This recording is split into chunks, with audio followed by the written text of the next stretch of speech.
नमस्कार। सोचिए, एक ऐसा हुनर जो किसी की जान बचा सकता है और ये हुनर हर कोई सीख सकता है। जी हाँ, मैं बात कर रही हूँ फर्स्ट एड की, यानी प्राथमिक चिकित्सा की। आज हम इसी लाइफ सेविंग स्किल की कुछ बहुत जरूरी बातें समझेंगे। देखिए, एक्सीडेंट हो, कोई चोट लगे या अचानक कोई बीमार पड़ जाए, सच तो ये है कि इमरजेंसी कभी बताकर नहीं आती। ये किसी के भी साथ कहीं भी कभी भी हो सकती है। और ऐसे मुश्किल पलों में ना, आपकी सबसे बड़ी ताकत होती है सही जानकारी और फौरन एक्शन लेने की हिम्मत। तो सवाल ये है कि आखिर ये फर्स्ट एड है क्या? बहुत आसान शब्दों में अगर समझे तो ये वो पहली और सबसे जरूरी मदद है जो किसी बीमार या घायल इंसान को दी जाती है, मतलब डॉक्टर के आने या हॉस्पिटल पहुंचने से पहले। और यही वो मदद है जो उस कीमती गोल्डन आवर में सच में जान बचा सकती है। फर्स्ट एड के ना सिर्फ 3 सीधे साधे मकसद होते हैं। इनको हमेशा ध्यान में रखना है। सबसे पहला और सबसे जरूरी, किसी की जान बचाना। दूसरा, जो भी हालत है उसे और बिगड़ने से रोकना। और तीसरा, जब तक प्रोफेशनल मेडिकल हेल्प ना आ जाए तब तक मरीज को स्टेबल यानी स्थिर रखना। तो आज हम क्या क्या जानने वाले हैं? हम बात करेंगे आम हादसों की, जैसे खून बहना और जलना। फिर देखेंगे चोटों को, जैसे फ्रैक्चर और दम घुटना। इसके बाद बात होगी अचानक होने वाली बीमारियों की, जैसे बेहोशी और बुखार। और हाँ, आखिर में हम कुछ बहुत जरूरी डूज एंड डोंट्स पर भी नजर डालेंगे। तो चलिए शुरू करते हैं। तो सबसे पहले बात करते हैं एक्सीडेंट्स की। इसमें हम 2 सबसे कॉमन इमरजेंसीज को देखेंगे। एक है ब्लीडिंग यानी बहुत ज्यादा खून बहना, और दूसरा है बर्न्स यानी जल जाना। अच्छा, अगर किसी को गहरी चोट लगी है और बहुत खून बह रहा है तो सबसे पहली चीज घबराना बिल्कुल नहीं है। मरीज को आराम से बिठाएं या लिटा दें। फिर एक साफ कपड़ा लेकर सीधे घाव पर कसकर दबाव डालें।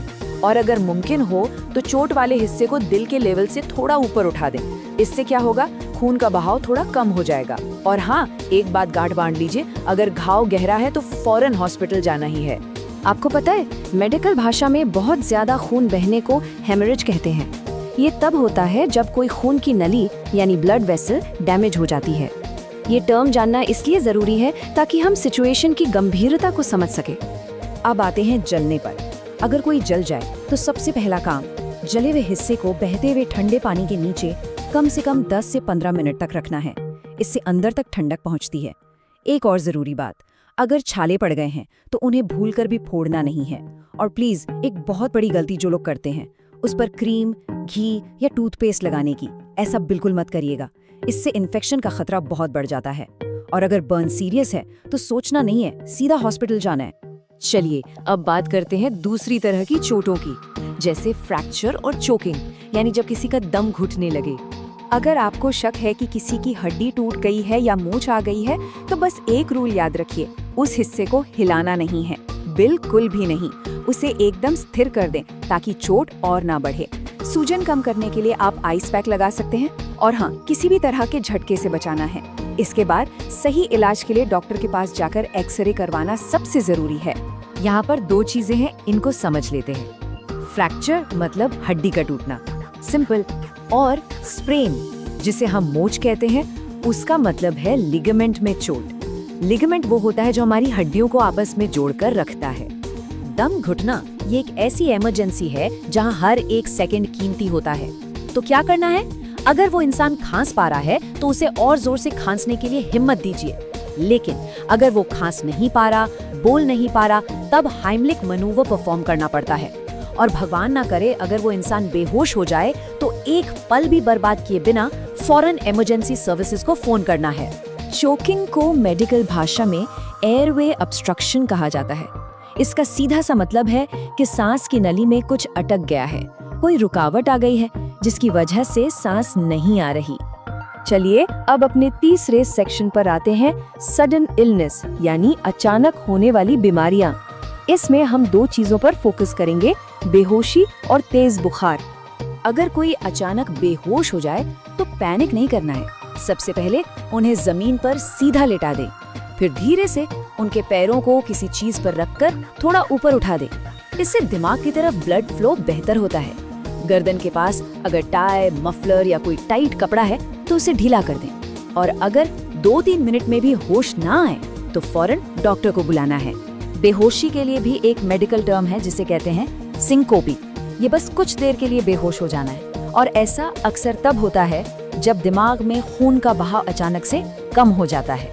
और अगर किसी को अचानक तेज बुखार आ जाए तो पहला काम थर्मामीटर से टेम्परेचर चेक करें। दूसरा, उन्हें लिक्विड्स देते रहें जैसे पानी या जूस, ताकि बॉडी में पानी की कमी ना हो।